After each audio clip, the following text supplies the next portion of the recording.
this class itself is a continuation of a discussion we had last week, and I think it got even more interesting. And so I feel... So last week, if you're new to our class today, this is LIP 100, Leadership in Practice 134. So we started teaching this class the week after COVID hit lockdown, so in March of 2020. So every week we're teaching. Last week in LIP 133, we talked about prediction. We talked about how decision-making skills are the closest, it's sort of the new skill that everybody needs to learn, but the specificity of decision-making is around prediction and being able to predict what's going to happen in the future and having an open mind of range of possibilities. So we dove into that in some level of detail, but we wanted to kind of refine.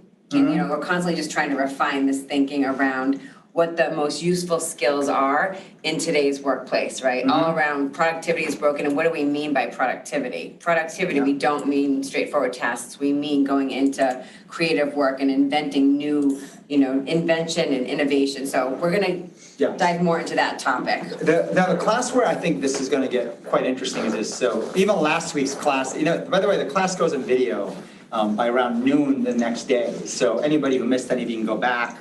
I think even the chat trail is there, so you can see stuff. And please ask your thoughts and questions in chat. And I think we took the video of last week's class and shared some of the notes and whatnot with a couple different CEOs of pretty sizable companies, very senior generals and flag officers of the military. The response in the class was very powerful, very, very effective. Of just understanding this refinement of, I don't think there is a company today where we have to debate about how people is the number one asset, most important, not only the change agent of what can make or break your business, but remember, make or break. The problems will come around people, but the opportunity of what can be done is tied to people. And then as we dove in over the years on this word of people, it focused quickly, and we saw this theme across multiple very high-level leaders. So many of the leaders we've met are even at the World Economic Forum today trying to, you know, do their climate change damage while trying to argue for climate change fix and all the other stuff that you read about. But they were all honed in on a similar theme, which is leadership being the most important. Yet the word leadership is a changing word. You know, no different than, I think, in the days of kings and queens, maybe the king was the leader, but like not necessarily done and given leadership in the same way it was before. And so this notion that over the centuries, that term and the use of it actually changes. And so really honing in on leadership being the most important, but watching and recognizing the changing agent of it. And then within leadership, there's a lot of skills leaders need to have. Oftentimes public speaking becomes one of the top things people focus on. Good storytelling, you know. You hear about the presidents, and is it Abraham Lincoln who got famous for how well he practiced, you know. I think storytelling is a huge skill. Right? What's that storytelling thing that our team did for a while? The hero's journey. There's like a, what's it called? Toastmasters? Yes, Toastmasters, right? I from understanding that came from Lincoln and kind of like at bars, constantly telling stories, the notion of like that's seen as an important leadership skill.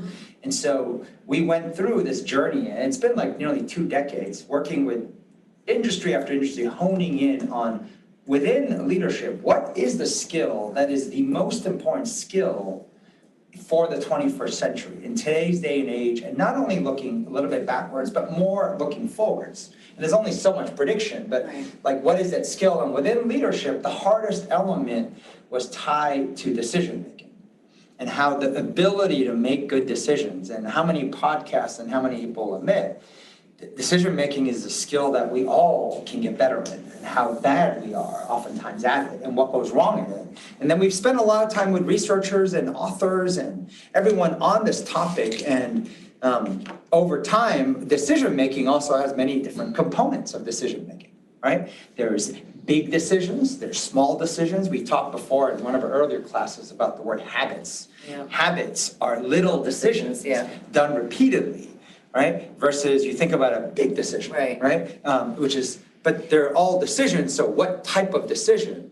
And as we honed in last week on within decision making, a critical skill was the skill of being able to make predictions. Predictions is being able to look into the future and almost being able to forecast what's going to happen. And of course, if you know the future, don't you have this massive advantage, right?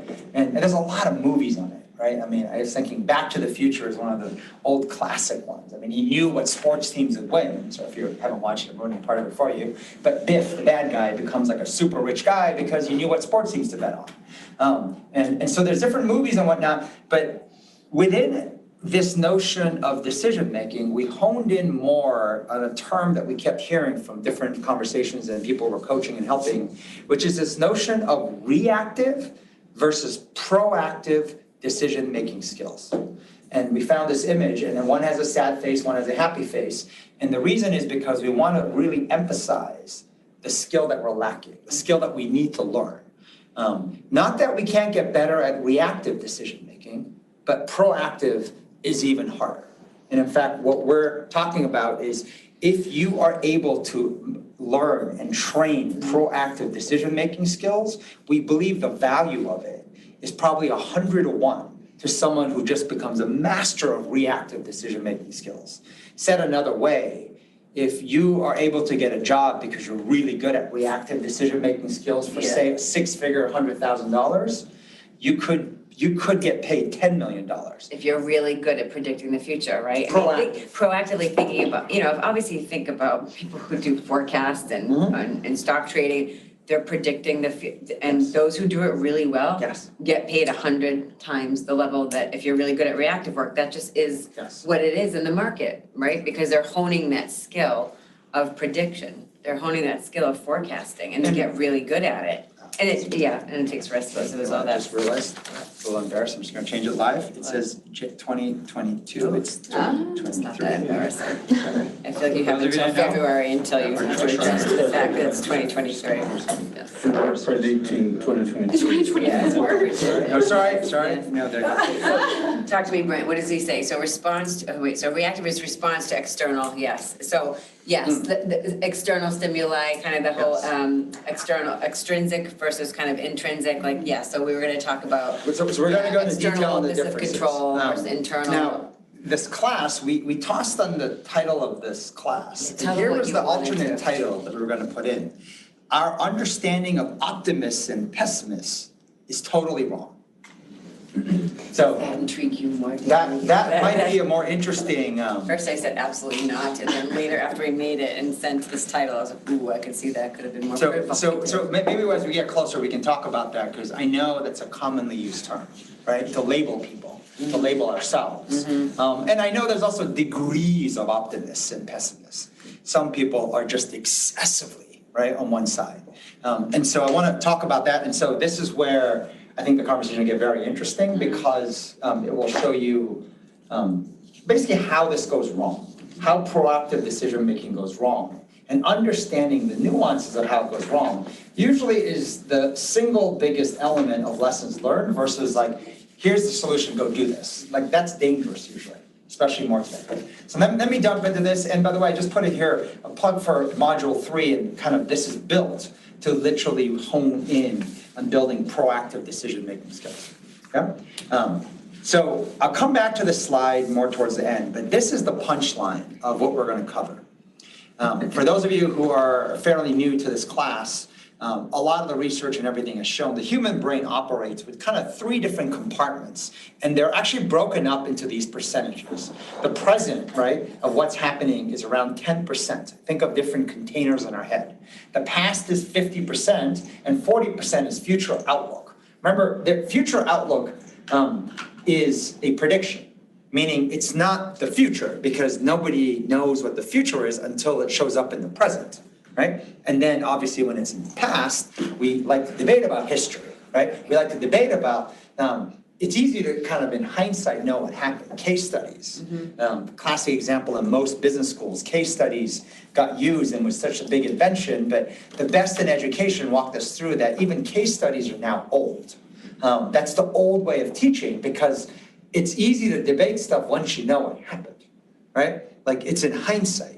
It's in hindsight you can talk about you did a good job or bad job in parenting, right? The argument, and even though that can still have questionableness, there's still a lot of data that you would not know when they're really young. Right. And that's the real challenge. And so And there was an article back and forth to Meg even this week about tied to investing in stocks, right? Yeah. Like once it goes up or down, you can, talk about, yeah, I would have done that. I would have put more money in. I meant to, I did. And you can even do paper trading, right? And say, God, I'm such a good predictor of stocks, right? Up or down, I'm making a lot of money.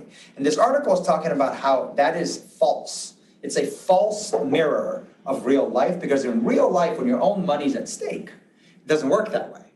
Your emotions come in. Yeah. Now I'm like, I could lose this. Or you know what I gained, I could now lose. And so your decision making isn't quite the same as when you're just paper trading.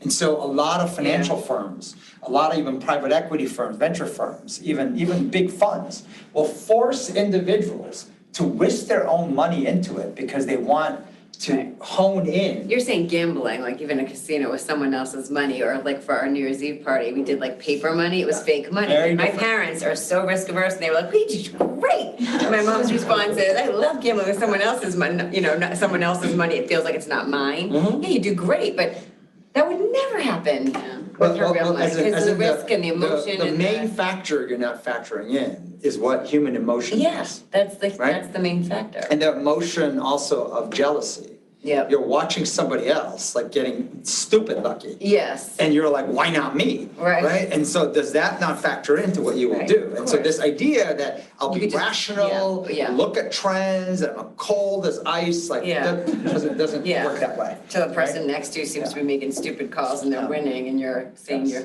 pot go down. Okay. Like we get influenced by other people. But so coming back to this diagram really quick, here's what's interesting. So everything goes clockwise, but the starting point is where it's different. Reactive decision making starts with something happening in the present. It's typically an external factor entering in. And then it instantly triggers a mental model. A lot of researchers will talk about a lot of us walk around with broken mental models. That's another way of saying we took the wrong lessons from the past experience. Yeah. And so, like, we have these things where, like, people do this all the time. Like, the way I got promoted was, I always spoke up, right? And people are like, well, maybe this is a time where you're not an expert, so you should listen. And you're like, no, but this I got promoted. And so the mental model of always, right, spoke up, and that's how I got promoted, gets people to struggle over time, where oftentimes there's a classic thing people will say, what got you here won't get you to the next level. Right. And that's a very difficult thing for people to build agility in. And so they hold on to these truisms, right? Except they don't realize that was true for level 1. Now you need a different thing for level 2. We see this in companies a lot. You're a junior employee, well, you can't hold on to all the things you did once you become a mid-level employee. And then once you become a senior employee, things change and we hold on to these things. And the person who's able to let go and reset tends to accelerate. It happens So that's an everywhere. example of a broken mental model. Past. Yeah. But what happens is the brain is a pattern recognizing machine. So the minute I'm able to take what happened in the present and match it to something in my past, and the past can sometimes be a book I read, a movie I saw. Right. It just has to match a pattern. That pattern gives a level of certainty, which then plays forward into the future. And that's where a decision happens. A decision happens where, how do you see this play out, right? And oftentimes, like, people have a lot of indecision. But when you see something really bad, you're like, holy shit, I gotta act, change something, right? Or if you see something good, you're like, oh, I wanna bet more. And so when people start to prioritize, well, say no to other things, you're like, they see something good happening and wanna put more time into that. It could be a relationship, it could be a project, it can literally be even an investment in a stock, right? Or even a private company. Reactive decision making. Difficult to do mainly because number 2 is where the challenge comes. Number 1 has a challenge because you got to pay attention. You have to be engaged. You have to notice these signals of little things. But number 2 is hard because it's very difficult for us to alone unravel what about my mental models are broken. And there's not a human being that doesn't walk around with broken mental models. So we've had several classes on that topic, but that's where generally I believe most decision-making, training, thinking of the mind is spent doing. Therapy. Right, is literally a classic example of analyzing your past to fix your broken mental models, right? We've all heard the thing that was so horrible for you then, did it turn out to be so horrible now? right? And so that's what they do, that's the exercise. That sometimes your low points in life, you look back and end up being the turning points, the best lessons. Yeah. And so then they apply it forward saying, so this thing you're dealing with right now, is it possible it could be like that? And so that, you see what happened, the present going to the past and then into the future. So this is like your, Changes your outlook, classic, yeah. and this That's is the 1, difficult to 2, do, 3, yeah. right? Proactive, way harder, way harder. And the reason is it starts by making predictions into the future. It starts with you initiating something versus reacting to something, So- obviously. so- That's so what the proactive is. The idea of, like, we talked about external Yeah. locus of control Yeah. versus internal, meaning, like, it's almost like coming to work on a Monday and saying, I need to do something productive. Right. Not like I need to get something to break or someone to tell me what to do, instruction. right. Or, something that initiates me doing something. We all know that feeling where we want an email to come to tell us something to do, or like some project or some instruction or Something to thing motivate you, that I can get you rally off your around. ass. Yes. Yes. Versus just coming in and be like, I wanna Like, build something, do like something imagine awesome. coming in and your inbox is actually empty. Your calendar's empty. On one hand, we all want that, but I think that we all know that feels really scary, because now you're looking at a blank slate. Everywhere you look around, you have blank sheets of paper, right? That's kind of, Everything is just blank. And it's up to you to do something. do something. Create, drive, initiate, Yeah. Yeah. and I know this is the extreme part, and we talked Yeah, about this, where I think in practice, It's not like stay you're ever gonna away. be sitting in a situation where you're in a room where you have no emails and a real job and all white and you're like, what should I do?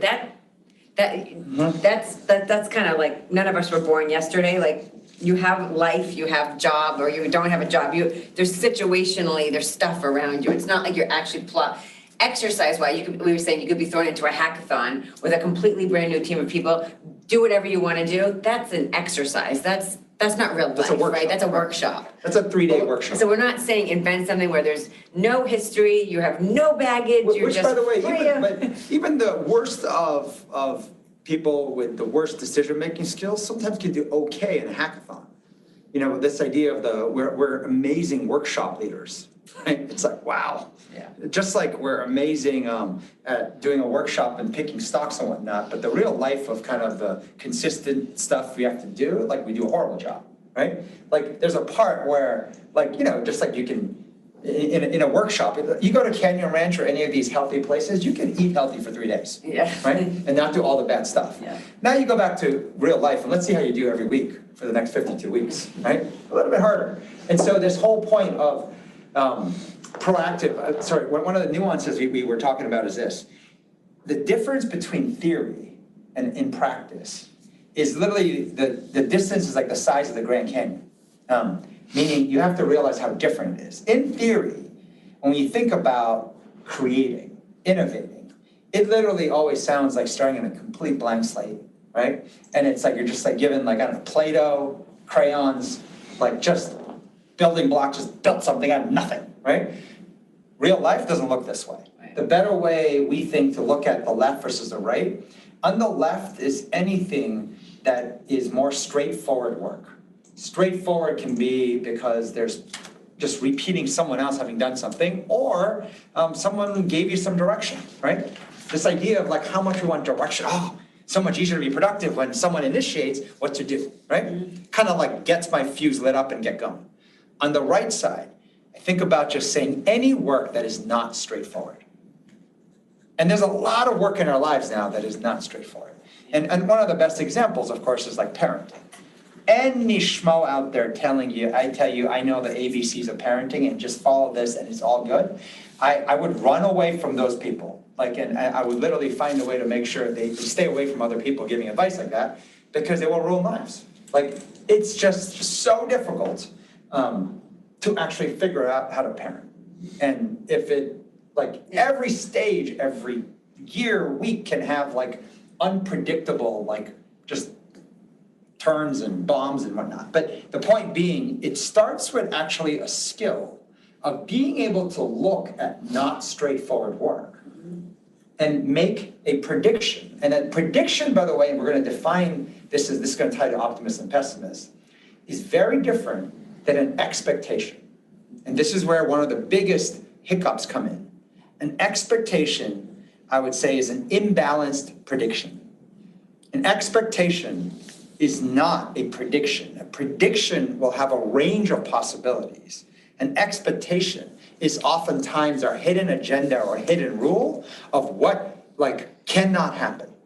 And it's an odd way to look at things. What cannot happen? Perfect plan, or people say anything that goes below this is unacceptable. It's like it really messes us up. So I'll kind of go into this as tied to optimism and pessimism. But what happens is once you make the prediction, and don't forget, people stop at prediction. The purpose of prediction is to then act, right? Just like this module 3 modified 10x, it's not just to make a prediction. You have to coach what they would do as if they were your child. It's not OOD, no action. OODA loop means you have to finish the loop. It's not awareness, which is a prediction. You have to then know what to do. So the bias to action shows up if you close the loop. It's a 1-2 punch. And it doesn't count, let's just do one. So, and why I said that is because the minute you action, the very thing that shows up almost immediately is number 2. Something shows up in the present. And a lot of times, what's tough for us is that there's no response. Mm-hmm. I gave a presentation and nobody gave me any feedback. So what do you do with that, right? And this is where different skills and experiences will let you look for the subtle signals, right? Including while giving it, people were nodding off, that's a signal, right? Or afterwards people came to me, or after, there's all these elements of signals you have to be able to read and even seek out. But the present gives you visceral yes, visceral no, and most times really confusing in the middle, including what feels like no response, right? And so immediately following that becomes a data point in the past. And now comes the re-OODA looping or the re-predicting. Thinking through, prediction, by the way, is like a plan. Yes. What was wrong in my planning? Right? What was wrong in my judgment, my thinking, my assumptions? I thought this would get a response. Now you have information to kind of reflect on and say what happened, what worked, didn't work. Like the way I look at it. What did I predict was going to work and it didn't? When I think about proactive decision making, rarely do people do something and actually will say to someone else, hey, my prediction is I'm going to invest energy and nothing will happen. Right? No one will say, I'm going to fire a new email campaign, or I'm going to go and make a sales pitch and I'm going to see blank stares and nothing.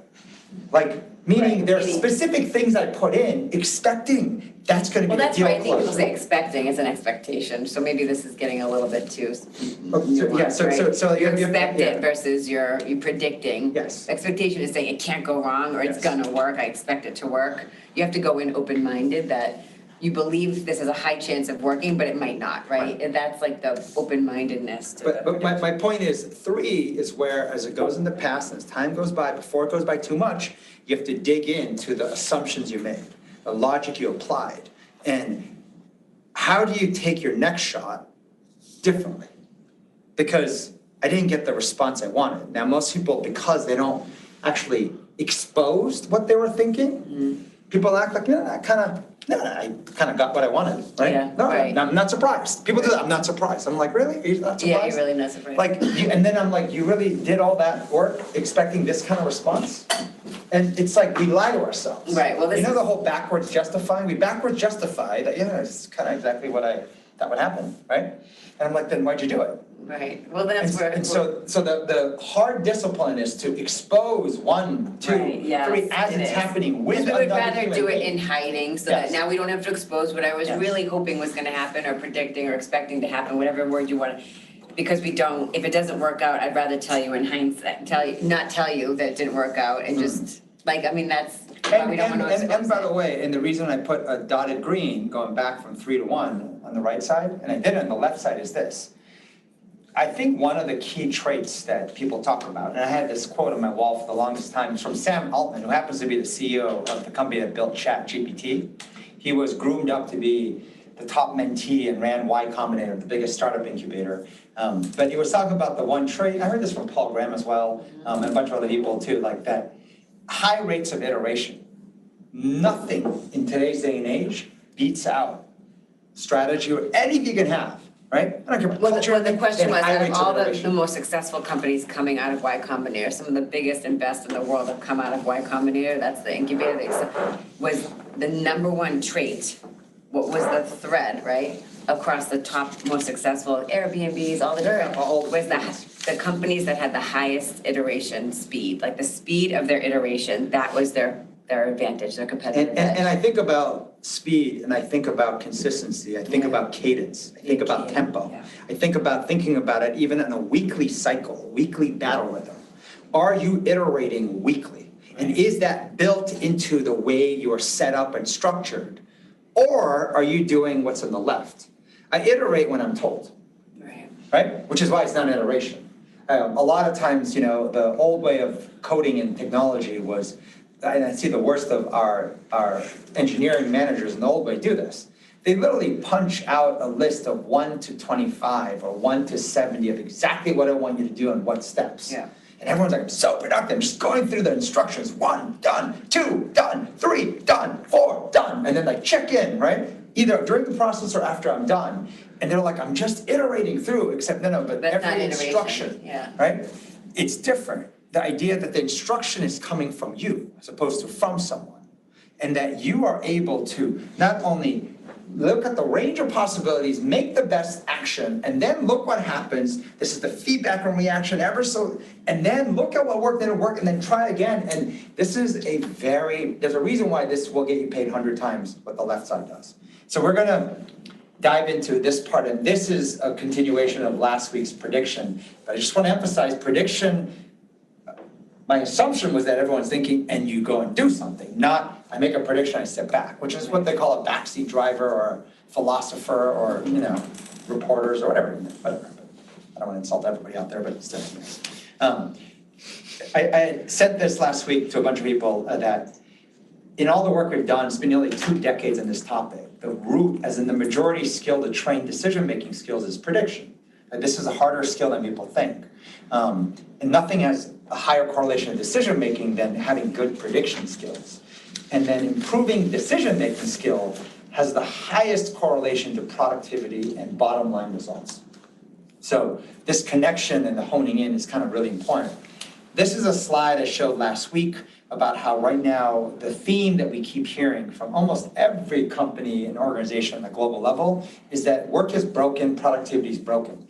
Yes, you can blame it on the recession, but the frustration that's showing up from the heads of companies, and even companies that have gobs of cash. You're talking about the Microsoft. Yesterday laid off 10,000 employees. Well, you're also probably saw what happened with Goldman, right? They laid off, was it 3,000 people? It's like a 7:30 a.m. meeting, and so it's just God, it's like a disaster. Anyway. My point being, Microsoft didn't lay off 10,000 people because they don't have the cash. Yeah, right. Right? Yes. Amazon didn't lay off 18,000 people now in the last few months because they don't have the money and they're worried about going out of business. Yeah. It's not it. Right. There's a frustration. I know Elon Musk is an extreme example of someone who went and cut probably around 75% of Twitter. The reason that's driving some of these, Elon being extreme, right? And then Microsoft and, to Amazon and whatnot, is that they're frustrated at the lack of productivity. And there's a debate, what's productive, what's not, right? But the notion when I say work is broken too, work simply represents the most common form of how human beings organize in team. It doesn't feel like teams in most companies. Chris is asking, are some of the companies just jumping in on the bandwagon because now is the time it feels okay or it's okay to lay off people? I think that's true, that there is a part where once a large enough or reputable organization does it, it's okay, now it's my chance to go. The only part I would disagree, but here's why I would disagree. People generally are not good decision makers. They don't like change, including top company leaders. Right. If nothing is broken, you don't change it. Right. I'm saying I don't care if everyone's fired. If nothing is broken, right?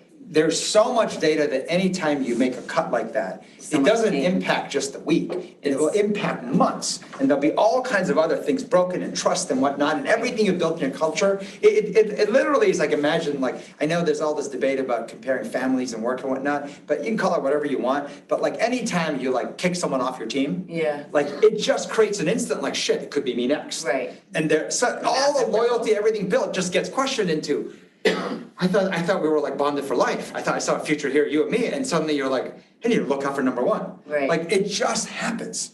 It's human nature. And so there's a massive cost, meaning the rule of if it ain't broke, You're not gonna change it. don't change it. Yeah. That is almost such a common thing to follow. So Yeah. They're when not you're gonna- saying jump on the bandwagon, but the other thing that I think triggers people more is that difficult to make action unless you are that convinced something Yeah. is broke.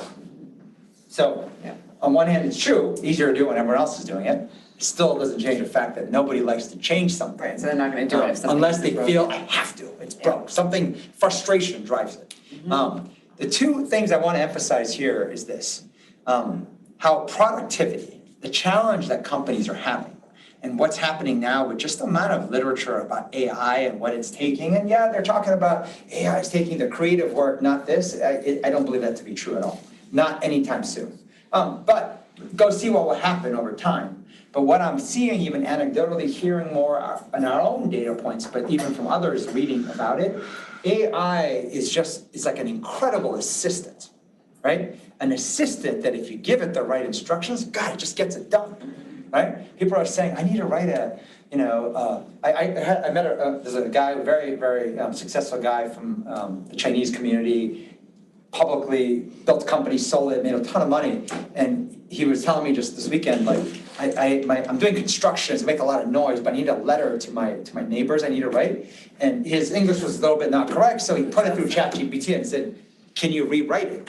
And it rewrote it, and he's like, God, it sounded almost That's like cool. a letter from Skadden lawyers, right? He's like, it's a little too formal. So then he said, can you write it just fixing the bad English? And it did it. And he's like, no, changed like 3 things.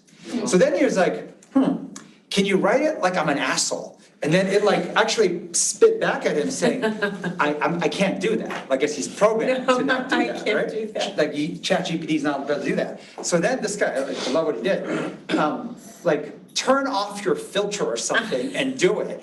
And the thing just did it. So I didn't realize you can command the AI to turn off the controls. So it turned off the controls and wrote a real asshole letter. Yeah. And he read it to me and I was looking at it, and it has like a little thing at the end, something like you shithead asshole. It was so fierce. So I was you're like, gonna just ask you to take the filter off? no, so then he like went through all these iterations and he was like, he not only did he have fun with it, but he was like, my letter was better, right?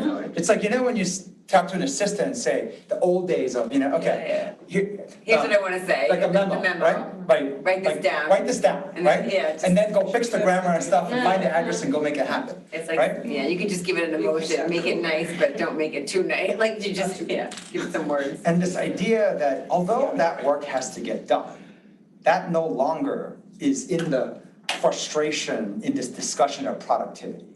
If someone gave you instruction, or it's been done before, whether it's by yourself or somebody else, that's a straightforward task. And to differentiate that to any work that is not straightforward, right? Now, also, we're masters of complicating stuff, sandbagging. I know you're gonna argue everything is not straightforward, it's not true. Like, and over time, you'll get better at making that distinction between a straightforward task and something that is not. Advancing the company, yourself, new life into new territory. I like this term we got from Admiral Burke about Navy SEALs and special ops teams. They call it raids in the dark, right? And when I think about this not straightforward task, any work that is not straightforward, I think about raids in the dark. Yeah. It is a team sport if you want to do it well. But I think about this notion of cadence and tempo. How important it's to recognize, right? And this is the And I think rates of iteration. And I think that's because it takes a lot of courage. You need speed. You think about certain exercises you don't want to do. The best trainers are like, go, go, go. There's no like, let me think about it. I don't know if I want to do it. The best ones are like just trying to get you into a cadence that you're just never stopping. And all of a sudden, before you know it, it's over. But there is something about that, like, no time to think, the hesitation. Mm-hmm. If you have too much time to hesitate, you're not gonna do it. I mean, it can be seconds. Sorry, you were gonna maybe mention that later with that movie you were talking about, but that's the notion of courage is like such a fleeting emotion, so when you have to work your way, you have to work your emotions up to go and take that risk, to go and get into that work. It's not easy. It has an emotional, courage is an emotion that is just so fleeting, so that's why the whole tempo, moving fast, but I not think being able to about, second guess and kind of like hesitate. it's a subtlety. Daniel Kahneman did this idea called it system 1, system 2. Right. It's recognizing when your brain flips to basically too much system 2, too much logical, analytical, versus how do you stay in your intuitive side? That fast reaction, like your intuitive side, and not about physical, but about how you think. And if you look at sports teams and how they train athletes, they ultimately end up training system 1. They end up training, because if you're in there and you're like, in the middle of the field or the middle of the boxing match, I have to remember you just get killed. The soccer team will just dribble around you, or you get punched in the face. Well, that's why sometimes I always wonder how certain plays, there's so many plays in sports they have where they write it out in advance, and I always wonder, when we were talking about our kids playing basketball, they just don't get enough reps in the game, and why are they going so wrong in the game? Well, because remembering that play, I remember the play, but now there's this big guy, I didn't expect him to be like 2 feet taller, and they didn't expect for this to go out of, and it just, there's so many other variables that happen, so it doesn't feel like you can think about, you can remember there's a play I should be, but it's like when you get, that's the whole Mike Tyson, when you get punched in the face, like you don't remember, like what logically should I be doing right now, right? Like in the actual game, in the match, it's hard to be logical. As I hear you, like I think about, if you watch that series Cobra Kai, which is Karate Kid, but like, the same old people now come back doing a show. But like everything is like about like just feel the move and this and that. Right. Not like, think about what you learned and think about what you trained. Remember what I taught you? Which other way is another way to, even the Nike commercial of Just do it. yeah, the get out of your head, get in the game, just do it. Yeah. The idea of like, stop logicking. Yeah. Stop like overthinking, do. Just do. Right? And just trust like what shows up. And what's hard for people to understand is to trust what shows up. You have to let it show up, even if it's awful, shameful, embarrassing, stupid sounding, because that is your system 1. Right. That is your skill of what it is. And the fact that and you if can you can hone see it, system 1. if you can see it, you can tone it. If you can't see it, you can't train it. Right, you can't train But because we're so embarrassed, we hide it. Right. Which is why we never train it. Right. And then we spend all this energy to convince everyone that I'm not that dumb, I'm not that crazy. It's a lot of energy. Right? That's the second job. So like, it's like, it just, dysfunctionality of all sorts. But coming back to this, I want you to think about this cadence and tempo, right? I want you to think about on a consistent basis. This is one of the biggest keys in understanding how to do proactive decision-making. And this is more important today's day and age, when nobody disagrees, the landscape, the environment is just wrought with uncertainty, unpredictability, right? Things are just moving that much faster than anything. And if you really dig in, one of the biggest reasons why, which actually I'll show you a research report, Tim Ferber sent us, which I like, it has more to do with people. This whole how make or break your organization or anything. People are just the greatest things, but also the most painful pain in the asses on the planet. Like it cuts both ways, and each extreme. And the thing is, with the amount of information traveling at the speed it does everywhere, we're all reacting to each other, and there's more things to react to. So it's just created chaos. Like what worked even just an hour ago won't work once someone else got informated with new information, and everyone's adjusting. That's the thing, when we've done work with like professional poker players, they talk about how many levels of meta decision-making is going on, that I am reacting to you, but I know you're reacting to my reaction of you, so then I'm reacting to that version, and it's like, how many levels do you go? And sometimes you're not sure, what are we talking about again, right? This is an old slide that we have put in, or a slide from the culture tour we have. The thing at the very top is I want you to focus on. Module 3, which is the training built, 13 weeks on this topic, it's called Modified 10X, is literally training people on how to build skills in navigating not straightforward work. There's not a person who isn't faced with work that is not straightforward. And that's a skill you can learn. We were talking about this before, using a phrase that is typically used in sports. Here. Preparedness. One of the most important things in athletes is the level of preparedness of the athlete. The job of the coach, the job of a leader, the job of a company, of every group, is to send people, right, into a game, into battle, into work, prepared. The military uses the term readiness, it's the same, right? Readiness, preparedness. And the idea, this is an element of preparedness, but the flip side of preparedness is unprepared. Mm-hmm. You send people, right, into work, into a game, right, unprepared, don't be surprised when they get killed, lose. Right. Or more importantly, the more common thing, nothing happens. Money, energy, time gets spent, and you get nothing back in return. Meaning it would have been better to not spend. Just save it. Like it's like taking money, bury it in the ground, and just that'd be safer than actually taking action. So that's what this is focused on. This is the abstract. I think I put it in the community board this morning. So Tim, thank you for signing this. I didn't read the whole thing, it's 18 pages, but I love this part of the abstract that I read. It's actually really small on the screen, but I'll read it. It says cognitive science approaches, first the impossibility of automating ambiguity.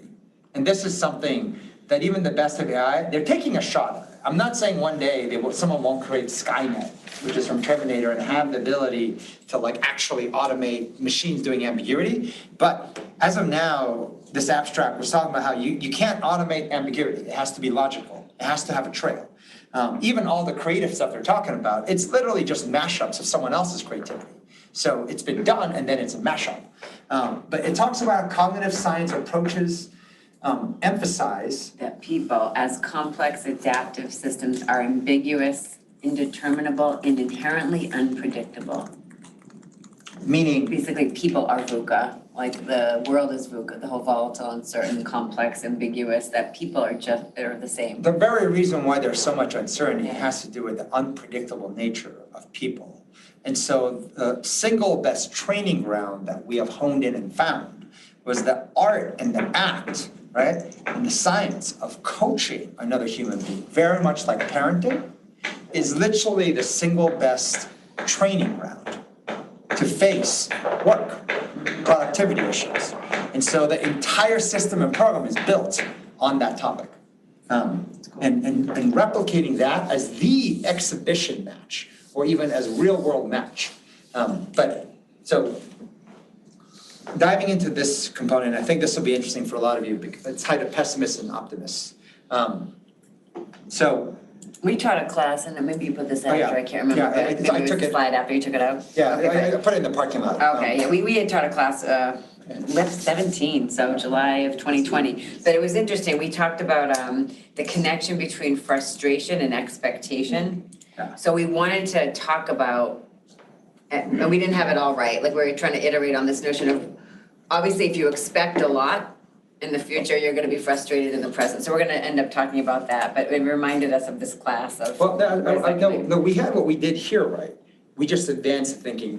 We advanced it, yeah, this was the right thinking, it's just, it's at a different level. To start this class, we went back, and it's crazy, I mean, how long I've been doing this now. Mm-hmm. July 30th, 2020, this was the class, it's LIP 17, it's in the video. This connection between frustration and expectation, and we were focused in this class on understanding when we get really frustrated at someone, it's because we expect something like much higher, or when we aren't frustrated, it means that we don't expect a lot. Like lower your expectation, so you won't be so frustrated. So the whole class that we had done back then was all tied to who, as in people, and the connection between frustration and expectation. And that was a cool class, I think. But we took that class and then we built on it, and this is where it got interesting. So these are the definitions, just Google search, the word expectation. And I underlined the words that kind of matter, meaning there's a sense of certainty in describing expectation. It says a strong belief that something will happen, right? So an expectation oftentimes for people are like what they call hidden goals. Everyone's got hidden agendas, hidden goals, and they come out in really weird ways. But when I think about the word expectation, it's almost like a non-negotiable, right? There's just kind of like, there's a degree of certainty, as in it doesn't have a lot of range. It's like, no one says, my expectation is it could really work out, or it could really fail. That's not expectation. Expectation is more like my line I draw in the sand, and below this is absolutely not. Or like, I will not accept, Assumptions, right? like, but it's stronger than assumption. This is the part. It's like it should feels be like a this way. prediction, Yeah. but it's not. But this is where I would call it an imbalanced prediction. It's a one-sided prediction, and this is the confusion. I'll show you how lethal this gets. I'm not saying we shouldn't have expectations, Right. but the confusion of that with prediction is where things really go wrong. And so, on the flip side, the definition of the word prediction, it's a forecast, right? Forecast is typically used with like weather forecasts, right? And you know the accuracy of weather forecasts, right? Or you think about financial forecasts. If you've ever, stock traded and listened to forecasts or how to make predictions yourself, right? And then it goes further to define it, foretelling, it's reasoning. There's a notion of the uncertainty. The words are uncertain. And I used an example. We've coached a lot of startup entrepreneurs over the years. Inexperienced startup entrepreneurs, they forecast more like an expectation. It's an imbalanced prediction. Yeah. What I mean by that is people say, so where do you see this thing making 3 years? I see us make 100 million in sales. How? Well, and they do this the market's this big and I think we'll get 2% of the market and it's 100 million in sales. Very blunt. It's like there's no trailing path of show me how it gets there. It's like saying you know what? Olivia's fairly short, right? My daughter, she's 9. I'll be like, I think she's gonna be 6'5". What? Like when? How? Yeah. No, just she'll be 6'5". How? What? Yeah, you'd have What's to. the basis you'd have of to your give some basis. your You could say, prediction? well, my right? wife is 6 feet, even though I'm. No, but You'd I'm have to no, but I'm give saying, you otherwise. no, but it's what are you like talking saying, what's your basis of your prediction? I just know it. about? She's not. I just woke up, I had a dream, boom, right?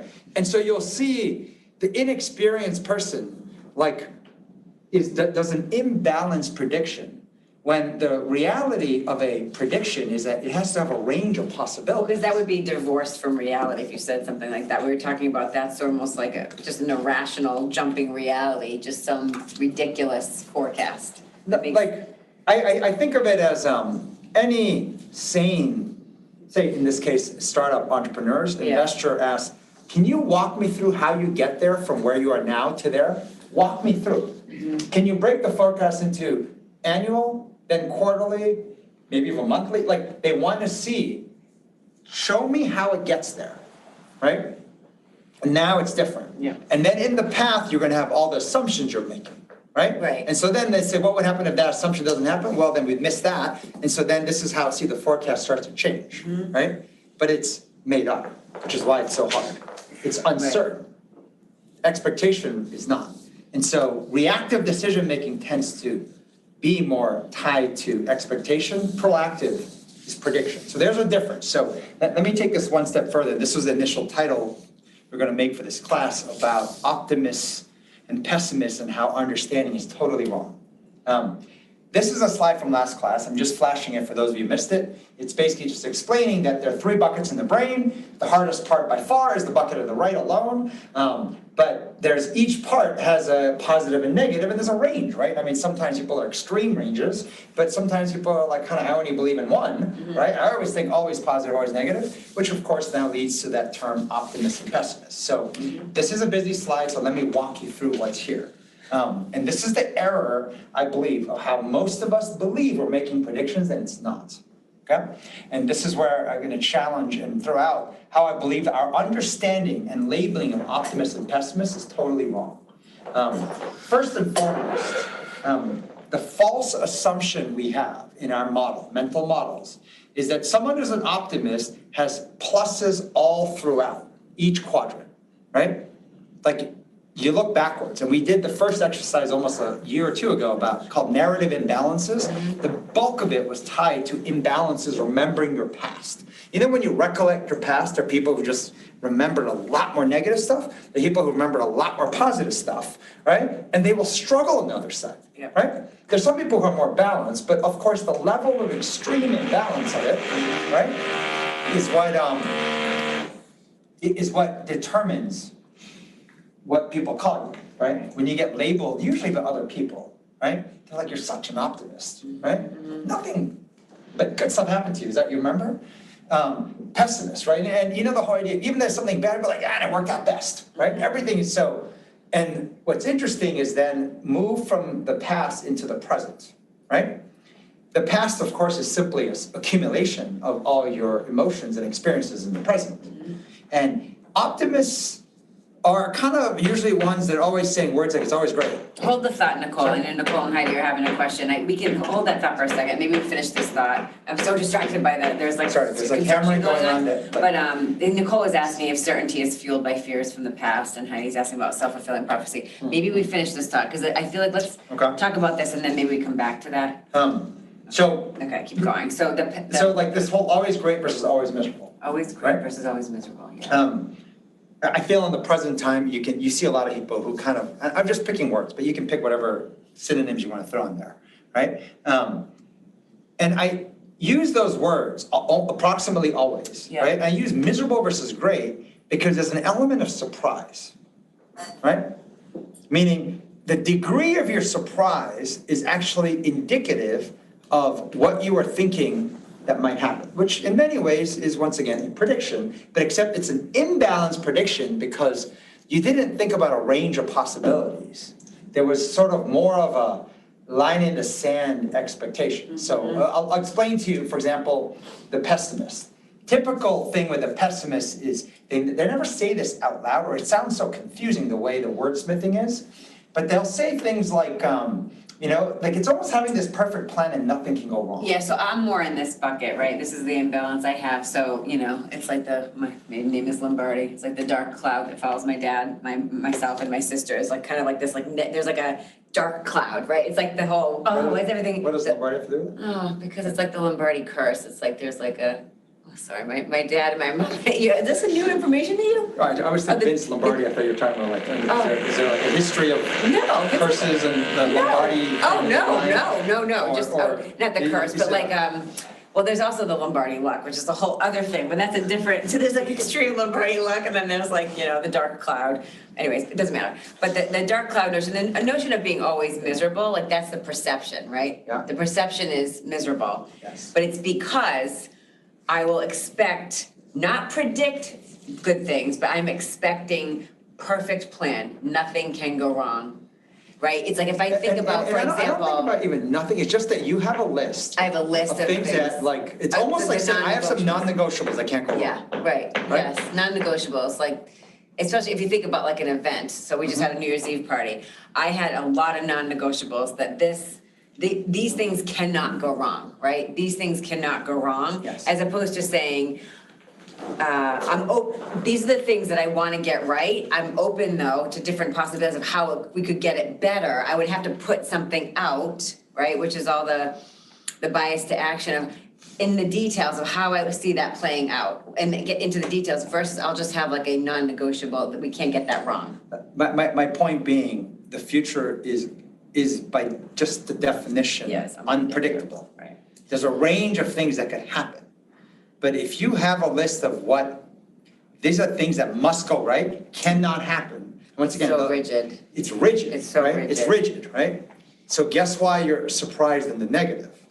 Because when that rigid thing is happening, you're very upset because you didn't see it coming. I didn't see it coming. It's feeling blindsided. It's a surprise. And sum that up, then you start collecting, I just remember myself accumulating this present time miserable unhappiness. Yeah. And because of the level of surprise, it tends to also show up on your face or outwardly, which means others document it and see it. Right? So when you start to sum those things up, that's what people call a pessimist. And it's counterintuitive to believe that a pessimist actually is thinking positively into the future, just in a rigid way or an imbalanced way. Which is why when that doesn't happen, they're always like, can't believe it happened again. I'm like, really? it happened last time, but you're Yeah. surprised? Right. If you're repeatedly surprised, you have to realize what you're doing in your own mind, Right, right? You're unaware that's happening. right. Yeah. Like you can't be repeatedly Worst surprised. case scenario. Yeah, Worst but like, case but scenario. it's like, I think of more as unacceptable scenarios, Yeah. right? I'm like, but it's possible it happens, no? But if it happens, you're like, I can't believe it happened. Well, and it's then- because No, but it's how one of those, I can't believe it happened again. Right, I'm like, right, but right. why are you so surprised if it happened again? Right. It's because- you had a plan that Because I can't had a happen. plan that's very optimistic in that way, that's thinking It this is. can't happen. Something that happened over you can't happen, right? Maybe people do that. You cannot be late to school again. Cannot be late. Yeah. I'm like, but you were late like many times, right? But no, I made basically a decision. You cannot be late. Right. Next time you're late, you flip out. You're like wondering, wait, why am I flipping out? Right. When that's been a pattern of what's happening. That means you're holding on to an imbalanced prediction, an expectation that's rigid and non-negotiable. And so that's why you're reacting that way. And to the point of even being embarrassed how might you react outwardly, it's a grown-up becoming a Right. child, right? Right. Why'd that happen? Shit, I didn't realize I'm holding on to these perfect non-negotiable plans, right? And it's hidden. Yeah, Right? hidden Right? perfect plans, not hidden, none. There's a flip side. Perfect plans. The optimists, right? Once again, everyone's got a degree. I mean, we all have a little bit of this. There's no way that human beings aren't all. This is a degree of it. If you're an extreme optimist, what's happening is your plan, right? Your prediction looking forward is like really bad shit that cannot happen, right? I was thinking using Coach Mackey as an example, right? Running Steady Buckets program for kids. Nobody broke their leg today, right? That would be, Like, nobody got jailed, right?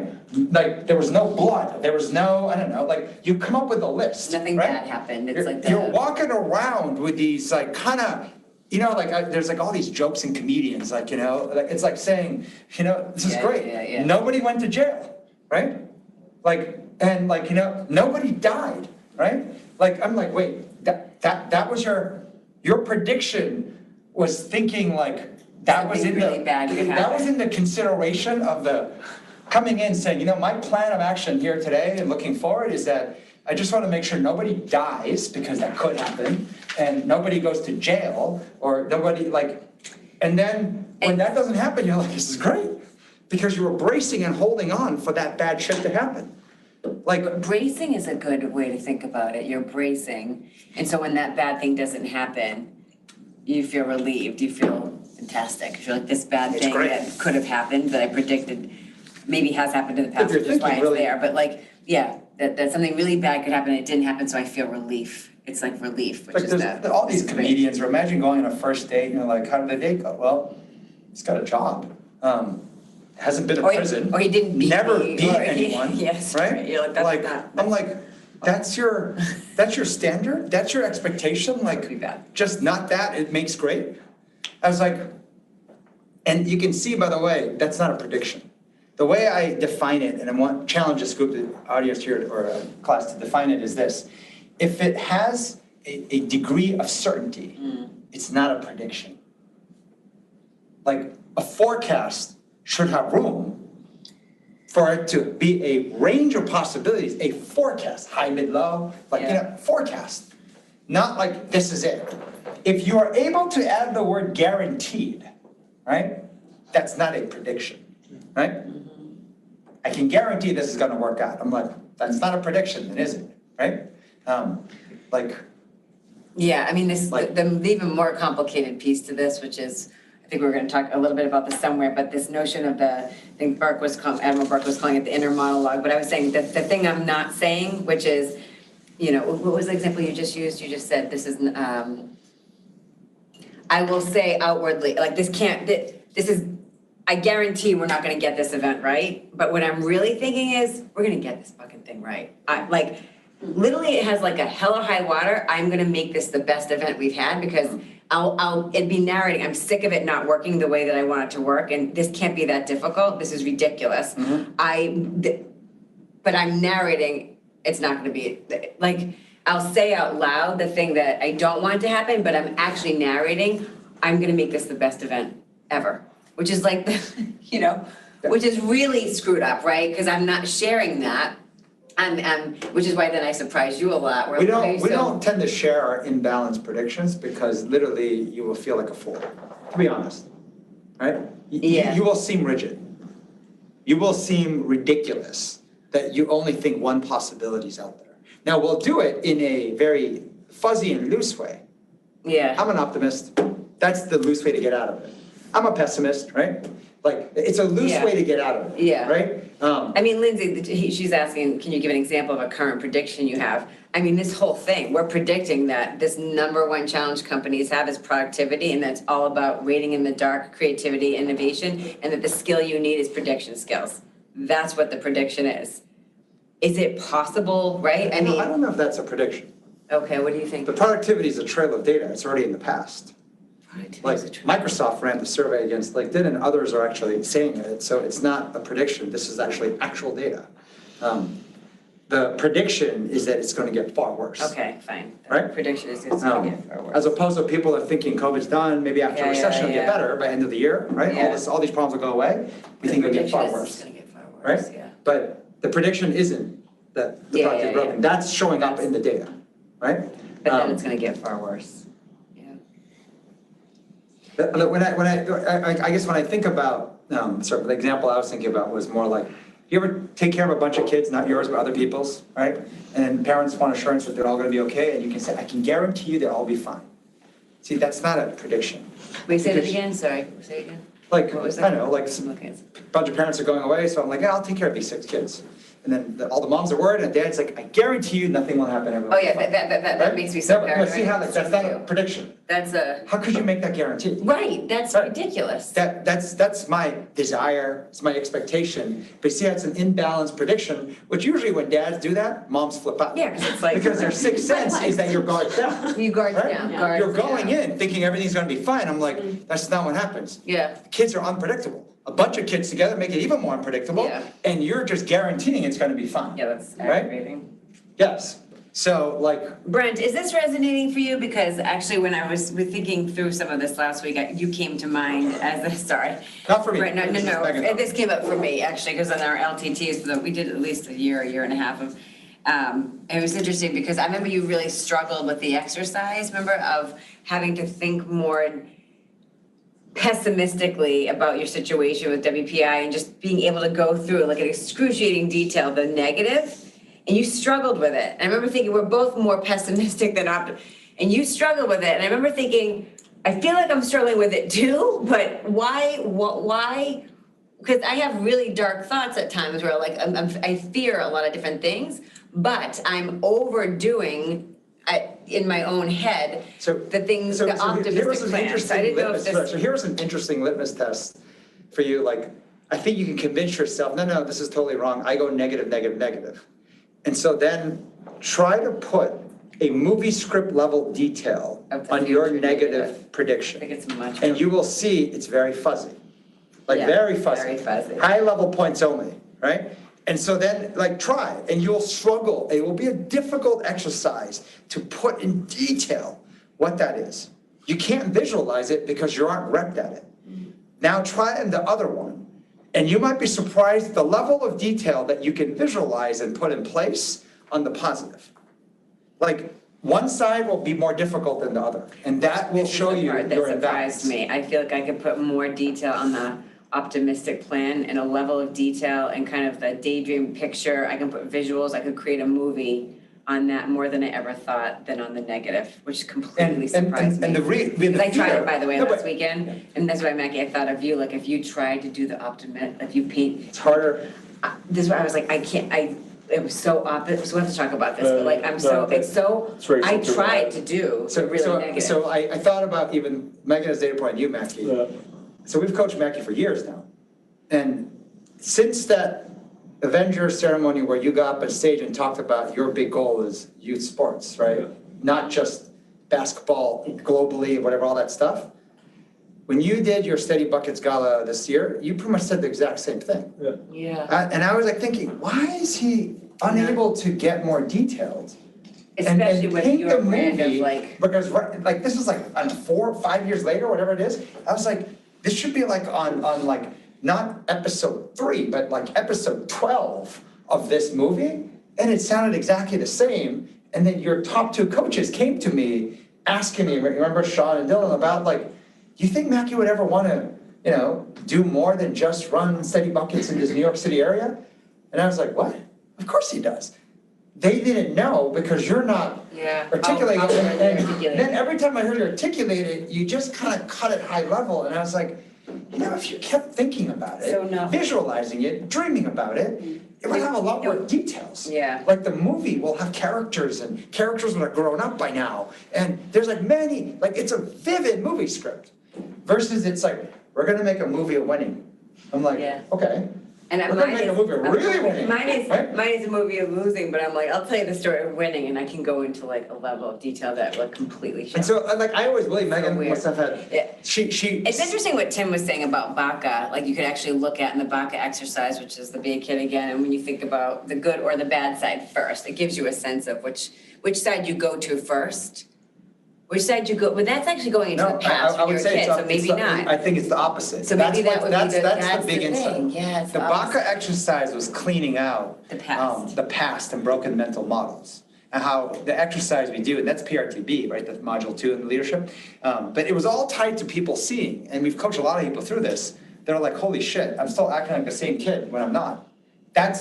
I'm carrying baggage from the past, acting like nothing changed, including I'm grown up, I'm a different person. Remember coaching Audrey, one of the top WPI students, still thinking that she's broken and she's a little kid. I'm like, whoa, you're the top student right now. Like, and couldn't adjust to the change.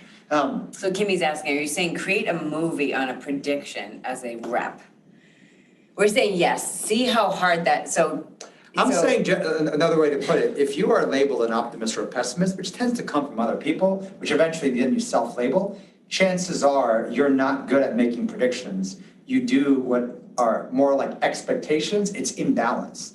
The skill that you need to learn to navigate today's uncertainty, you're probably even further away and it will struggle even more until you accept this is what's happening, right? And so, meaning it starts with the label. Like it's a lot easier to people around you have the data and the present and your narration of the past. What's going on in your head, no one quite knows. And you also can distort it and say in a way that protects you. So if you start there, I would say you're gonna kind of start on something really hard and probably get it wrong. So start on, if you have this label, right? Then try to do the exercise and see the imbalance, see how one's harder. So you're saying in many ways, if you the one litmus test or way to think about it is, do people think you're in the category of more approximately always miserable or always really happy, right? Which is the optimist pessimist.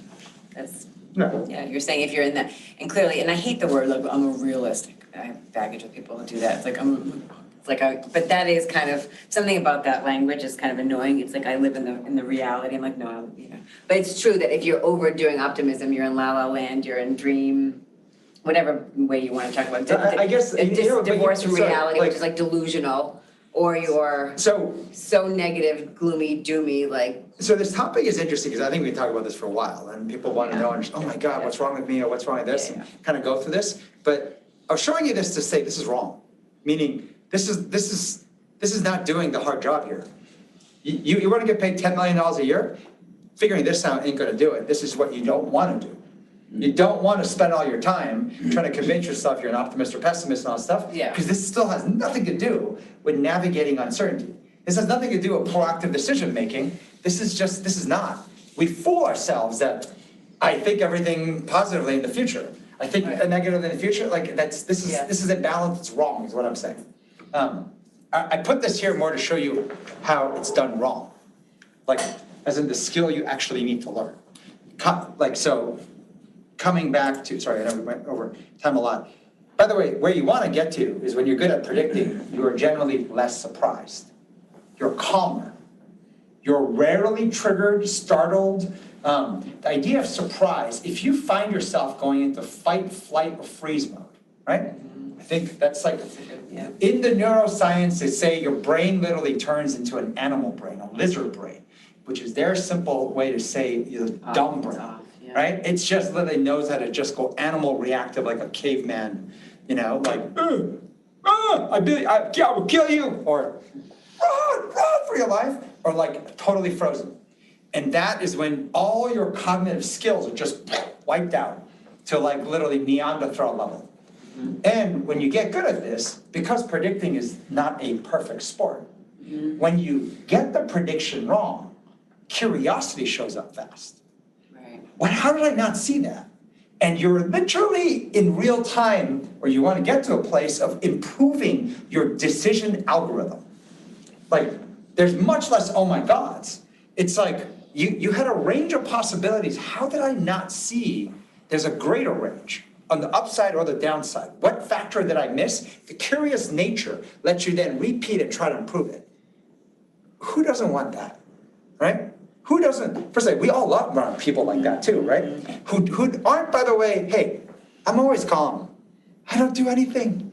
I just sit and smoke pot and I'm calm all day long. I'm not talking about that person. I'm talking about the person who's able to go into not straightforward work, any situation, and is navigating with a level of calm. And first and foremost, they start by out loud sharing and exposing the range of possibilities, the ladders of inference, which is saying, and these are the reasons why, and the logic I'm applying that could happen here or here. Which is why I was saying to Charlie last night, I think we've all, hopefully, have all had an experience where we have an ambiguous situation and a leader in our life, maybe it's a manager, leader, whatever you want to call it, a coach, I don't know, teacher, I don't know what it is, but where when they say the words, I think I know what we should do, here's my thinking, let me share with you what I'm thinking, and start to lay it out, the logic, assumptions, different paths, but a balanced view. Okay, can I add one thing? When you said that first, the assumption here is saying, when you're at that state, everyone's like not sure what to do. Well, yes. If someone says, I know what to do, it assumes everyone's stuck not knowing what to do. Yeah. Right? When you're Meaning really it's stuck. not straightforward. Yes, Right? yeah. There seems to be either there's nothing we can do, or we're stuck, right? Yeah. I'm saying, no, you're saying yes, but Scary it's important to situation, realize, in that if you situation. feel relief from that statement. It's because you were right? stuck and didn't know what to do. It's because you were stuck, right? Or didn't know what to do. Not straightforward, right? Now, we were talking about there are annoying people who get it wrong all the time and claim all the time they know what to do. That will only last a few times before you lose credit. And when you do, they're like, whatever. Like, when you speak, it doesn't have that impact.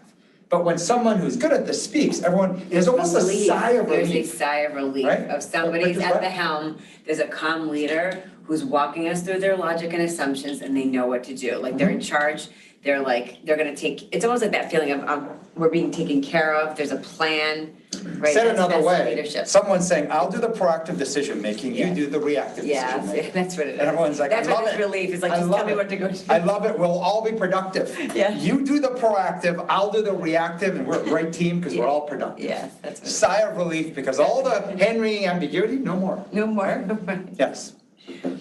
I say this from experience. This is come back to a definition real quick.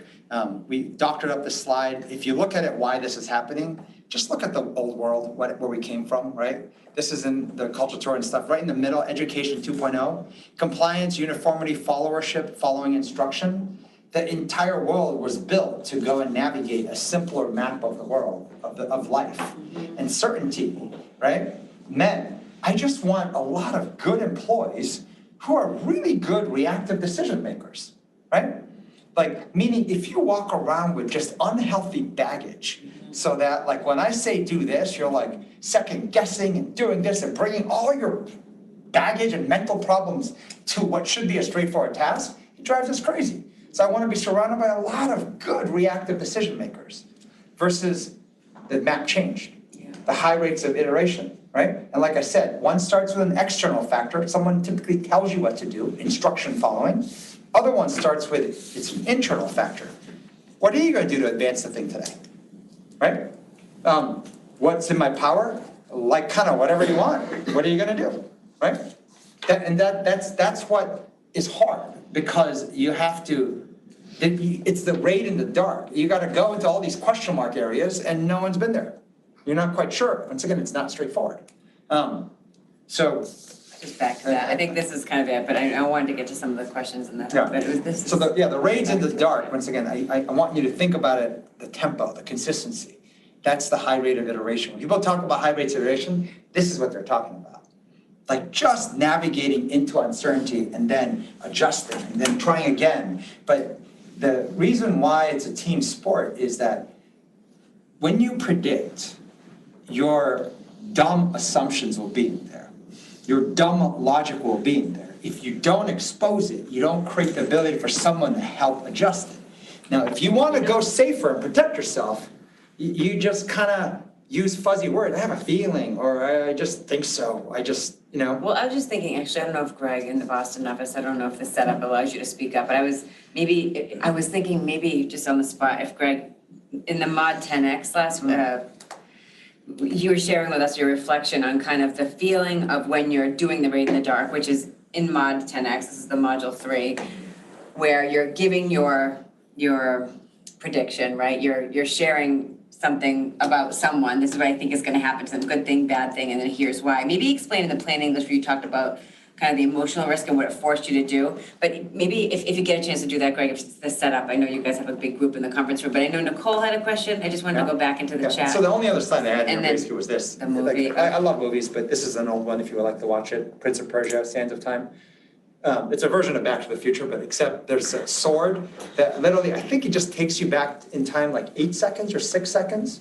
And the point being that if you had the skills to be able to live life and then just dial back 6 seconds or 8 seconds and try it again, mass fortune. This is the weapon of like mass success. Meaning even the skills to be able to predict 8 seconds out is saying you can win that much more.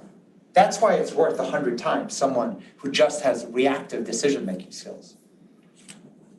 A person or a team that is skilled in proactive decision-making, this movie you like, you could be the Prince of Persia, right? That's the point. It's that powerful. It's that important. But yes, right here. So Nicole, oh, go ahead. Oh, Greg. Okay, go ahead, Greg. I can go to any slide you want. Can you hear me, Megan? Yes. Okay. Sorry, we're testing the mic here.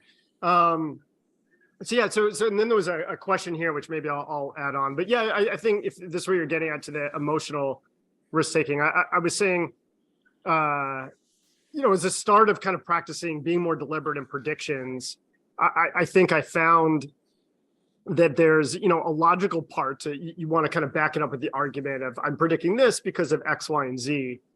But I found sometimes, or as doing this, is like I have an intuitive kind of prediction, but I don't have, I can feel I don't have the logic and exactly why I'm backing it up. And so it feels more like an emotional risk to put out my intuition and then almost talk out loud why I'm backing it up, even though I kind of feel it's easily attacked or it's easily challenged. So I can find that I will often not do that. And I'm learning how often I really don't predict. And I think part of it is to me, at least, it very feels that first part of going out there is as much a emotional risk taking as it is an intellectual one. Right, because the emotional risk is saying the reaction that you have viscerally, and you got to do it fast, right? Because that's the courage. We hesitate, and then we won't say the thing that we're like, oh, That emotional risk is that intuition. Yes. And Right. we don't like to show our intuition until I can back it up logically. Yep. Yeah. And that is not a high rate of iteration. Right. A high rate of iteration is exposing my emotional judgment, right? My intuition right away, realizing now out loud, I have to navigate You have to be the explanation of What what. are the things that, Right? why is that, why am I thinking that? Meaning Out- and if you really want to practice, you have to practice doing this more often, which is why you need safer circles to do it. Yeah. Where I know I don't have the intellectual argument to back it up. Right, Think of that litmus test. right. God, I know I don't have, Don't but it's have like, it, do but it. you're going, right? You're going. And then I like the way Greg had told us what his experience in this last week was. He said, it forced me to be creative and search for other things, like as I was talking it out. Like talk about, wow. Yeah, the fact that it How forced many you to of be you- creative, Right. I was like, No, wait. but how many of you have experience doing that, right? I'm gonna share, it's not gonna work. And then, they're gonna just ask you why. And imagine me, I'll say, I don't quite know, but I know for certain it's not gonna work. And then we try to now back it up. And then you're literally navigating that journey through your head out loud, as opposed to, I've already thought about it, I repped it, I thought about it, I wrote it down, I ran it by someone, and now I'm writing. It's like the classic Seinfeld, George Costanza loved like these little one-liner jokes. He's looking for the next opportunity to use it, right? Like, that's not, like. Yeah, it's so interesting. And this is where you Which, by the way, sports people do that all the time. They do this one move, and I can't wait to use that move, and they're frustrated because they can't use that move because you're so committed on that move being able to happen, and the game doesn't create that move or the opportunity. Like, it's totally different. Well, there's something that's informing, right? That the emotional reaction to say good thing or bad thing, to share that prediction. There has to be something that's informing it, but you need to say it first and then think, what is it that's coming up for me that's making me say that? Because we will lose the courage to say the thing. Well, it's almost like saying. Confused, we can just be wishy-washy and I don't know and, right? I mean, it's like. It's almost like saying, I don't engage in debates until I know I have a winning argument. And that's not a debate, yeah, that's. Right? So then, that's not risky. That's not risky, yeah. Right? Right, yeah. And I liked what you were kind of sharing before of like the range of possibilities in the prediction piece and kind of, and so I think, I suspect that narrative, even kind of hearing it, I think it kind of helps take an emotional risk in the sense that you're thinking about possibilities. It's like, even if you don't quite have the words to it, I think there's an element of, because especially when you get challenged, it's also then easy to kind of like drop your intuition very easily at the first sign of challenge. Right. So be able to stick to it. And I think there's an exploration of like, yeah, there's a very real possibility. It may not be in the 51% or more likely, but being able to get that out, I think, especially within, a team. We were just talking with someone that literally said, I'm uncomfortable as in some of the CDC work in the cross-domain coaching of, I don't like to speak up in a group unless I'm sure of like what my argument is. And so we got into this very discussion but it does rob, especially within teams, it really robs data points and things that could come out, even if other people start to pick up on what, and have words or data points. Yeah. And Right, somebody else can help fill it in, by the way, please right. don't take the wrong message that this is what you should do everywhere. You have a reporter from the Wall Street Journal coming to interview you. Don't think this is my chance to practice proactive decision-making skills. Yeah. Let me just take the emotional risk. What do you think of XYZ? Hate it. And then you're like, don't. Look, I just said, be a grown-up and don't be stupid, right? So, although we're all stupid as grown-ups. But my point being, like, don't be so obtuse and binary. But you can see how this is a skill that generally many of us are not repped in. So as a result of it, to expect to do this well, right? Mm-hmm. And by the way, even Greg, with that example you're mentioning with this cross-domain coaching, and I'm assuming it's CrossFit, right? Like you guys did this exercise. Yeah. You can see the cadence slow down, no, when you do that? When you do what? Sorry. What teammates, even one does that. Oh, yeah. The cadence slows down. Yeah. Right. Like in the sense of if somebody stops talking or doesn't speak up. Well, not even stop talking and speaking, but I'm saying if someone's thinking, I need to think about, before I say what I want to say, how to back it up, that even single person injected in cadence slows down. Versus you'll see when cadence speaks up, there's a reactionary nature that is intuitive, back and forth. Quickly and it goes and fast. Like it's like, and the amount of words, the word count will be like almost like 20 to 100 times higher. Like you'll feel like this, and I was thinking like, I don't know if we'll do this, maybe if it is slow, some of the leadership coaches to actually take a metronome and literally as they talk, have something in the background just going. Just to try to make it move faster. Make their heart beat to like literally go faster, right? Because you'll see it usually go. And the slower it goes, the harder it gets for anyone to speak. Like just. Say something risky. Yeah. Like just, let's go. I just want to comment, Brent, you made a comment in here about laugh aloud. I predict your kids will be okay with 75% certainty. So once again, this is something that is not a prediction. This is one of the things that we've done. And when I say prediction, of course you can say it's a prediction, but like, I'll give you an example, like just from my experience of doing this all the wrong ways and how to find comfort in moms, right? We tend to be more neurotic, you could say. Like neurotic about what's going to happen with a bunch of kids, right? And dads are like, it's going to be all fine, right? Like, I've seen moms get comfort when a dad says, okay, here's what I've thought about. right?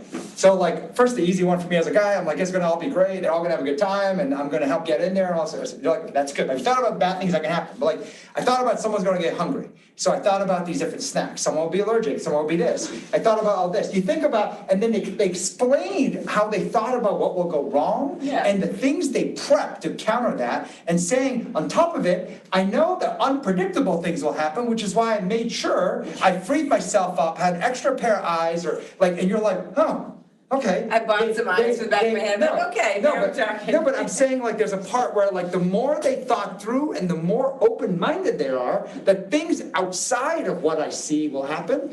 It was not that they will always say, okay, now I have a guarantee. No, their comfort level, right? And so the reaction they may give you back is, I feel 75% okay.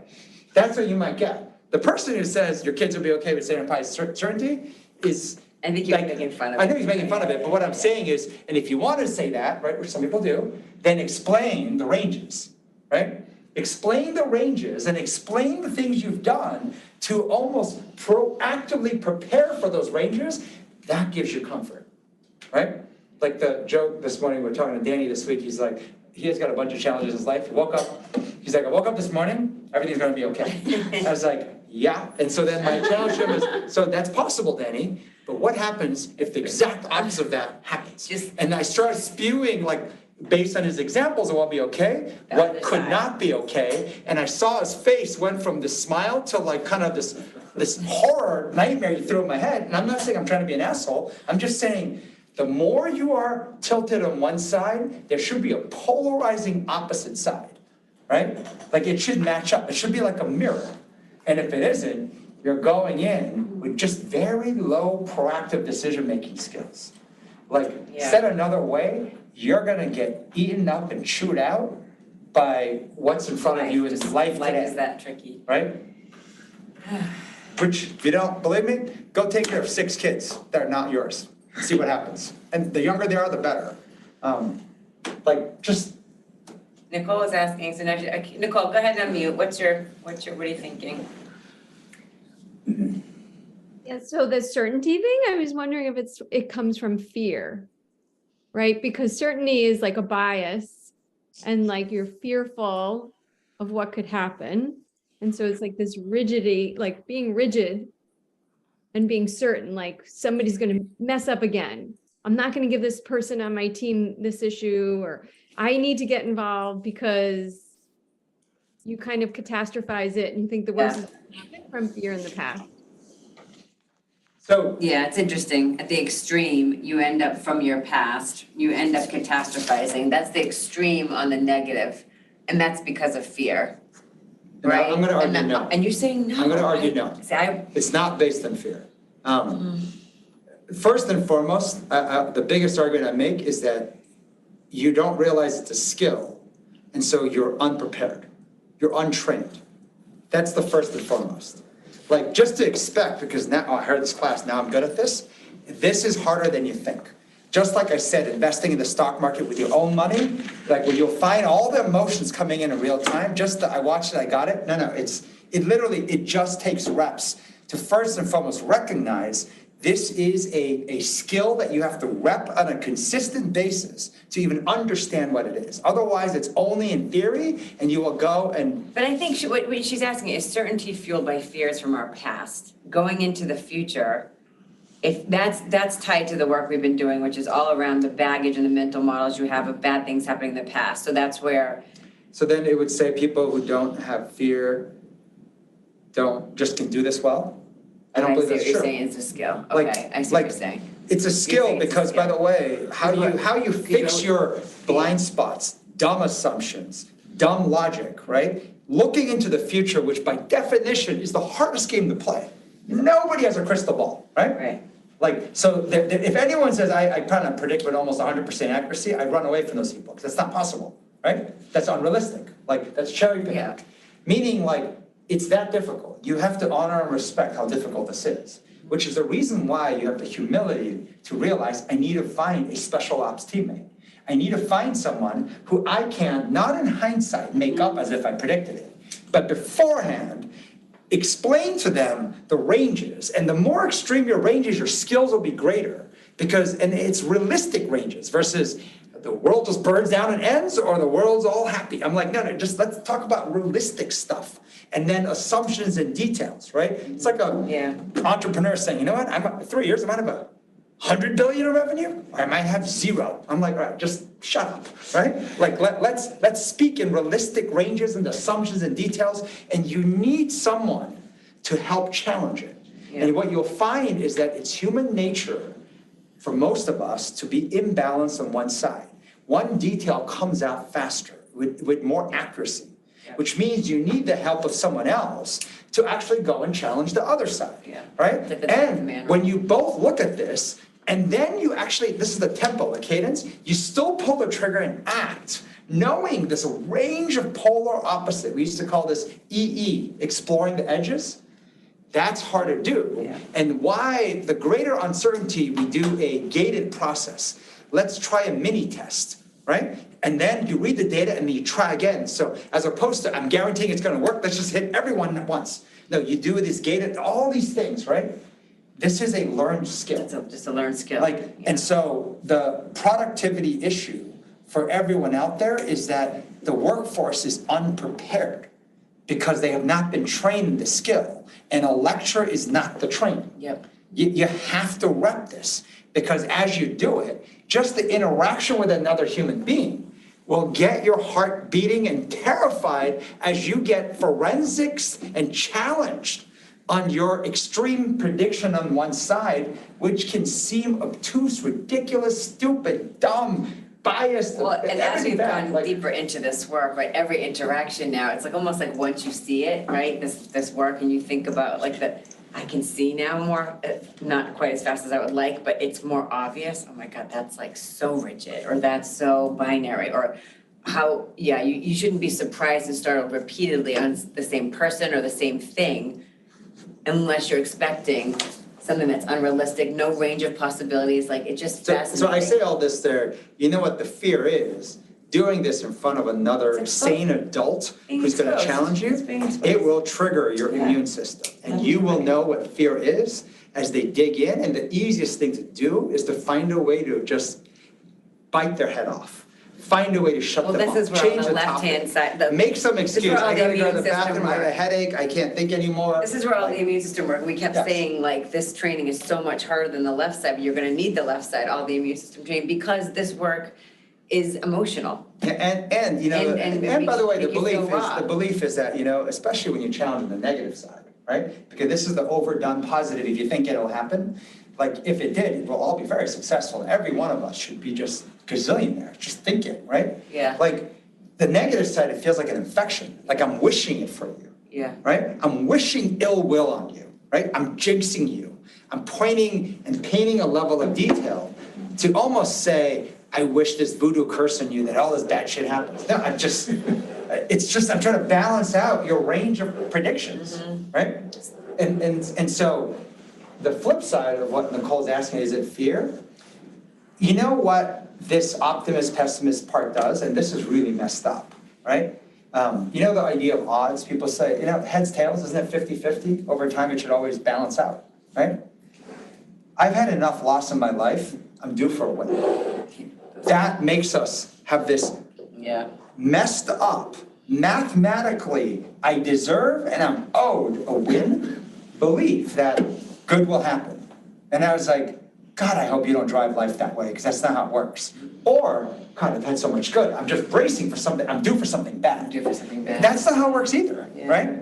Like, good or bad happens because you're driving drunk, blind, lights off, like you're not making decisions when you should. Like, it's like all of it comes down to stuff that's in your control. You're saying it's you have more control of increasing your odds of success. It sounds more like voodoo.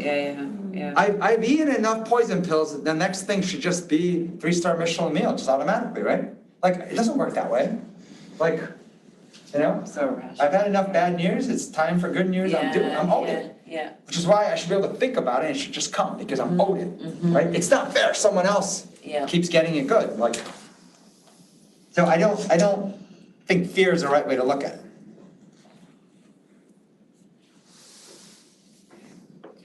Is there anything else? Anybody want to, any other, or even in the room, if there's questions here, or in Boston, or in London? Anything else? Otherwise, we don't know what we're gonna teach next week because we're iterating. We're gonna work on this, like, with a lot of. You know, there was a simple thing, Laura, you had mentioned this idea of like, kind of what happens if you don't basically have a prediction, right? And saying, well, see, this is where if you need to go. No, she was saying, so what Laura's question was the other day, you were saying, like, what if you have you're predicting the upside and you're predicting the downside, and you've thought through both sides, now you feel like, almost like you've. Now what? Now what, right, yeah, like you've thought through decisions of how we can win and how we can lose, the possibilities, now, I think you said, like, how do you then make a decision Yeah, of what how do to you know do, what now to you do feel then at stuck. that point? And you're, Well, so the first point is realize, you're focusing on making the right decision, and I'm saying the cadence is more important on a consistent basis, right? Right. You go through the reps of making this exploring edges prediction and list out with someone, exposed out, not in hindsight, that's what I was thinking, exposed out these are the little signals I'm watching and my logic I've seen before this turns out good or bad. And so you're suggesting a decision that either course corrects something that's going bad or jump on an opportunity that's going well. And then the cadence of pulling the trigger is the key, right? Then, see, the cadence is important because you're looking to do it again, right? And saying that took a lot of energy. Then we were talking about this where you have to realize when you don't do this, it's because it's energy saving just to make a one-sided decision, right? You literally feel neurotic, no? Oh my God, I spent all this energy describing both possibilities. it is a lot of. It'd be a lot easier just picking one side, right? It literally is tied to, we had this slide last week that, most decisions that are bad, the untrained mind is driven by ego and energy conservation. Which is like two We're very mentally human- lazy. You think you're physically lazy? Trust me, mentally lazy, far worse. You think physically we flare up? Oh, trust me, mentally, it's like, God, that thing is much more lethal than any physical flare-up. Like, the mind is the most misunderstood, most powerful thing. And you have to almost respect and honor what is going on. And unpacking this is just a very difficult thing to do. And you see people struggle to unpack the past. Was it really that bad? Yeah. Well, let me go talk to a therapist and go through and find a way to rewrite this narrative in the past, right? Yeah. Remember the Pretty Woman scene with Richard Gere? He's like, I am angry at my father or something he says. And he's like, I paid, sorry, remember? 30 years. You remember the most random part. But Julia Roberts are in the bathtub with the hot tub and he's like, this is like, I don't know, 1,000 hours or whatever. I'm angry at my father. He's like, this is what therapy, I'm able to say it now. And then she's like, I've got my legs around you, and that's better therapy or something like that. But it's a good movie. I'd watch it too. But the point being. You just exposed yourself. Good job, buddy. That took some courage. No, but the point being, like, that's just rewriting the past, explaining us. Yeah. Right? Yeah, And that's tough, right? It's tough, People yeah. struggle with that, yeah, right? yeah. Like something was actually bad for me, like you can be in a relationship that I thought was good, and Yeah. like now, oh, that was abusive, so That's I hard want to work. rewrite that. Right, that's Or- hard work to get to that place, you're saying, but that's a different thing. And I'm saying, picture if that's hard, how hard on the right side is. And to then not do it once. And to keep Iterate. doing it, This right. is why if you are making $100,000, you should be able to make 10 million if you learn the skill. Like, because the value to every CEO, leader, organization, someone who can do this well, right? First and foremost, you need another human being to help you. This is where, like, hey, ChatGPT, do it for me. Like, try it. I haven't even tried it, but it's not going to be able to do quite the thing because it's dealing with Tim Furbish's article about you can't automate, you can't AI ambiguity. Yeah. I'm not saying in the future you can't, but there's no visible future right now you can see of when that would be, right? It's so far out that that's not enough to win. Like, so this is the missing skill, and what I think about is everyone's going to work every day. The idea of preparedness, Not prepared. unprepared. Yeah.